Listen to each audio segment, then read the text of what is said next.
ಸೇವಾ ಸಮಿತಿಯ ವತಿಯಿಂದ ಹಮ್ಮಿಕೊಂಡಿರ್ತಕ್ಕಂಥ ಸಾಮೂಹಿಕ ವಿವಾಹ ಕಾರ್ಯಕ್ರಮದ ದಿವ್ಯ ಸಾನ್ನಿಧ್ಯವನ್ನು ವಹಿಸಿಕೊಂಡಿರ್ತಕ್ಕಂಥ ಶ್ರೀ ಶತಸ್ಥಲ ಬ್ರಹ್ಮಿ ಜಯಶಾಂತಲಿಂಗೇಶ್ವರ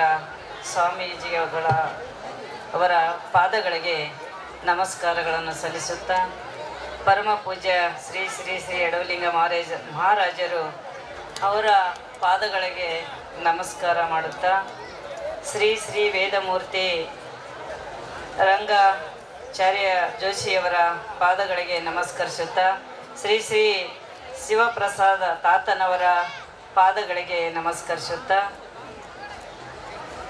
ಶ್ರೀ ಶ್ರೀ ಶ್ರೀ ನಮ್ಮ ಸಿದ್ದಣ್ಣ ತಾತನವರ ಪಾದಗಳಿಗೆ ನಮಸ್ಕರಿಸುತ್ತಾ, ಹಾಗೂ ರಾಜಗುರು ಮಂದಕಲ್ ಅಪ್ಪನವರ ಪಾದಗಳಿಗೆ ನಮಸ್ಕರಿಸುತ್ತಾ, ವೇದಿಕೆ ಮೇಲೆ ಆಸೀನರಾಗಿರ್ತಕ್ಕಂಥ ಎಲ್ಲ ರಾಜಕೀಯ ಮುತ್ಸದ್ದಿಗಳೇ, ಗಣ್ಯಮಾನ್ಯರೇ, ಗ್ರಾಮ ಪಂಚಾಯತ್ ಅಧ್ಯಕ್ಷರೇ, ಸದಸ್ಯರೇ ಮತ್ತು ಎಲ್ಲ ಅಧಿಕಾರಿಗಳೇ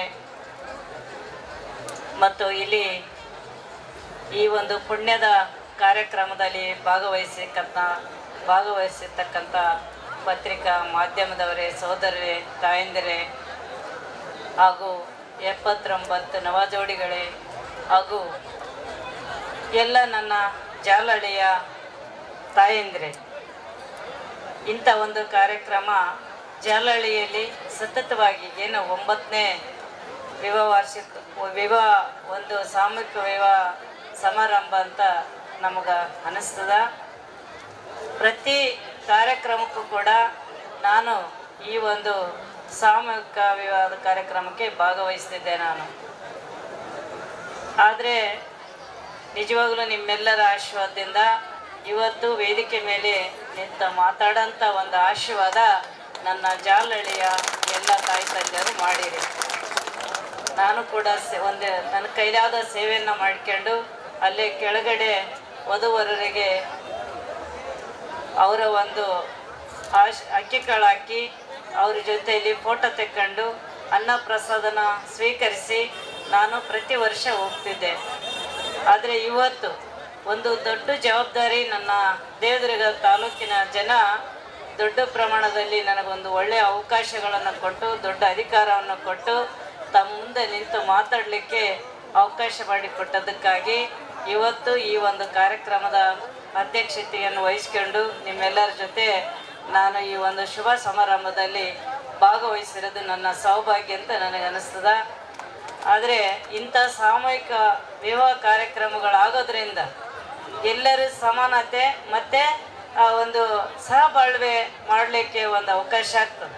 ಈಗಾಗಲೇ ನಮ್ಮ ಗಿರಿಯಪ್ಪ ಪೂಜಾರಿ ಅವರು ಮಾತಾಡಾಗ ಸಾಮೂಹಿಕ ವಿವಾಹದ ಬಗ್ಗೆ ಹೇಳಿದರು. ಪ್ರತಿಯೊಂದು ನಮ್ಮ ಏನು ಗೋವಿಂದ ಸೇವಾ ಟ್ರಸ್ಟ್ನವರು ಸ್ವಂತ ಮನೆಯಲ್ಲೇ ನಮ್ಮ ಅಕ್ಕ ತಂಗಿಯರದು ಮಕ್ಕಳದು ಮದುವೆ ಆದ ನನ್ನಂಥ ಒಂದು ಭಾವನೆ ಇಟ್ಟುಕೊಂಡು ಭಾಗವಹಿಸಿ ನಿರಂತರವಾಗಿ ಸತತವಾಗಿ ತಿಂಗಳಿಂದ ಎಲ್ಲ ತಯಾರಿಗಳನ್ನು ಮಾಡಿಕೊಂಡು ಇವತ್ತು ನಮ್ಮೆಲ್ಲ ಅಕ್ಕ ತಂಗಿಯರಿಗೆ ಒಂದು ಅಣ್ಣ ತಮ್ಮಂದ್ರ ಒಂದು ಈ ವಿವಾಹ ಕಾರ್ಯಕ್ರಮದಲ್ಲಿ ಸ್ವಂತ ಮನೆಯವರಾಗಿ ಕೆಲಸ ಮಾಡ್ತಾರಂತ ಹೇಳಿದ್ದು ನಿಜವಾಗಲೂ ಸತ್ಯದ ಒಂದು ಸಂಗತಿ.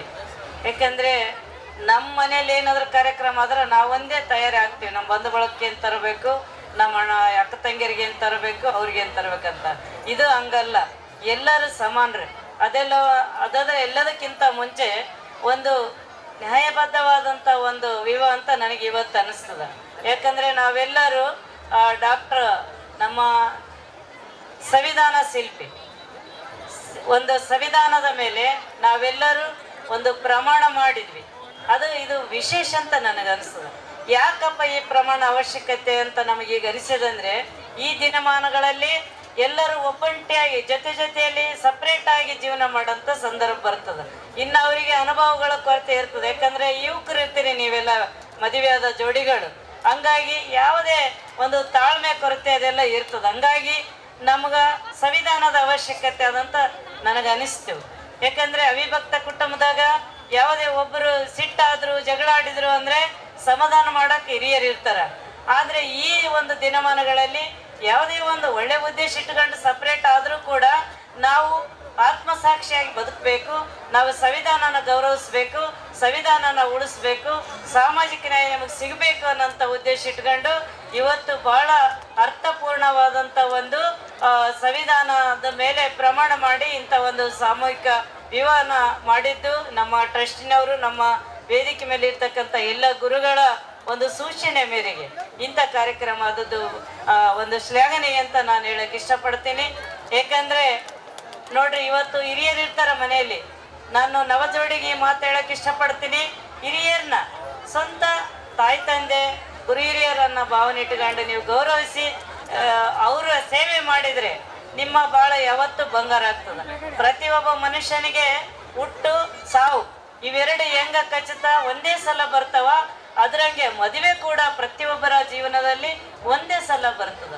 ಅದನ್ನ 1000 ವರ್ಷ ಸಂಬಂಧವನ್ನ ಉಳಿಸ್ಕೊಂಡು ಬೆಳೆಸ್ಕೊಂಡು ಹೋಗಂತ, ಮತ್ತೆ ನಮ್ಮ ಸಂಪ್ರದಾಯಗಳನ್ನ ಉಳಿಸ್ಕೊಂಡು ಬೆಳೆಸ್ಕೊಂಡು ಹೋಗಂತ ಒಂದು ಜವಾಬ್ದಾರಿ ಇವತ್ತು ಮದುವೆಯಾದಂಥ ಎಲ್ಲ ನನ್ನ ಯುವ ಜೋಡಿಗೆ ಇರ್ತದಂತ ನಾನು ಅಂತೀನಿ. ಯಾಕಂತಂದ್ರೆ ಇವತ್ತು ಟಿವಿಗಳನ್ನ ಚಾನಲ್ಗಳನ್ನ ನಾವು ನೋಡಿದ್ರೆ ಅದರಲ್ಲಿ ಏನ ಅರ್ಥ ಇಲ್ದಂತ ಒಂದು ಸಂದೇಶಗಳು ಮೂಡಿ ಬರ್ತಿರ್ತಾವ. ಅದಕ್ಕೆಲ್ಲ ಯಾರು ನೀವು ಜಾಸ್ತಿ ತಲೆ ಕೆಡಿಸ್ದೇನೆ ಆ ಟಿವಿಗೆ ಕೊಡೋಂಥ ಸಮಯವನ್ನ ನಮ್ಮ ಮನೆಯಲ್ಲಿ ನಾದಿಯರು ಇರ್ತಾರ, ಅತ್ತೆದಿರು ಇರ್ತಾರ, ತಂದೆ ತಾಯಿ ಎಲ್ಲರೂ ಇರ್ತಾರ, ಅವ್ರಿಗೆ ಜಾಸ್ತಿ ಸಮಯ ಕೊಡ್ರಿ ಅಂತ ನಾನು ಈ ಸಂದರ್ಭದಲ್ಲಿ ಹೇಳ್ತಾ, ನಮ್ಮ ಜಾಲಹಳ್ಳಿ ಭಾಗದ ಎಲ್ಲ ಒಂದು ಏನಿ ದೇವ್ರುಗಳೇನಿದ್ದೀರಿ, ನೀವು ಒಂದು ಏನೇ ತೀರ್ಮಾನ ಮಾಡಿದ್ರೆ ಅದು ಬಹಳ ಅಚ್ಚುಕಟ್ಟಿನ ತೀರ್ಮಾನ ಇರ್ತದಂತೇಳಿ ನನಗೆ ಅನಿಸ್ತದೆ.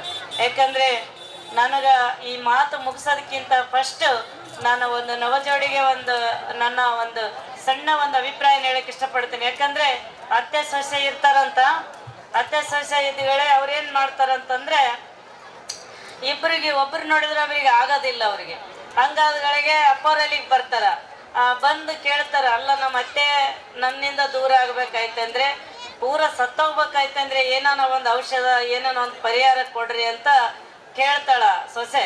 ಆದ್ರೆ ಅತ್ತೆ ಒಂದ್ಸಲ ಬರ್ತಾಳ, ಮತ್ತೆ ಕಿರಿಕಿರಿ ಸಾಕಾಗ್ಯದ್ರಿ, ನನಗೇನಾದ್ರೂ ನಮ್ಮ ಸೊಸೆ ದೂರ ಆಗ್ಬೇಕು, ಹಂಗೇನಾದ್ರೂ ಒಂದು ಪರಿಹಾರ ಕೊಡ್ರಿ ಅಂತ ಹೇಳ್ತಾರ. ಹೇಳಿದಾಗ ನೀವಿಬ್ರು ಹೋಗ್ರಿ ಅಂತೇಳಿ ಅವ್ರ ತಾತನವರು ಸಂಭಾಳಿಸಿ ಕಳಿಸ್ಕೊಟ್ಟಾಗ ಅವಾಗ ಅವರು ಆ ಸೊಸಿಗೆ ಏನ್ ಮಾಡ್ತಾರಪ್ಪ ಅಂದ್ರೆ ಒಂದು 30 ಚೀಟ್ ಕೊಡ್ತಾರ, 31 ಚೀಟ್ ಕೊಡ್ತಾರ. ಅದನ್ನ ಒಯ್ಯಮ್ಮ ದಿನ ಹಾಲಿನಲ್ಲಿ ಹಾಕಿ ಕುಡಿಸ್ಬಿಡು, ಯಾಕಂದ್ರೆ ಒಂದೇ ಸಲ ಏನನ್ನಾಯ್ತಂದ್ರೆ ಅನುಮಾನ ಬರ್ತದ, ಹಂಗಾಗಿ 1 ತಿಂಗಳು ಸತತವಾಗಿ ಇದು ಕೊಡು, ನಿನ್ನ ಕಷ್ಟ ದೂರ ಆಗ್ತದ ಅಂತೇಳಿ ಗುರುಗಳು ಹೇಳ್ತಾರೆ.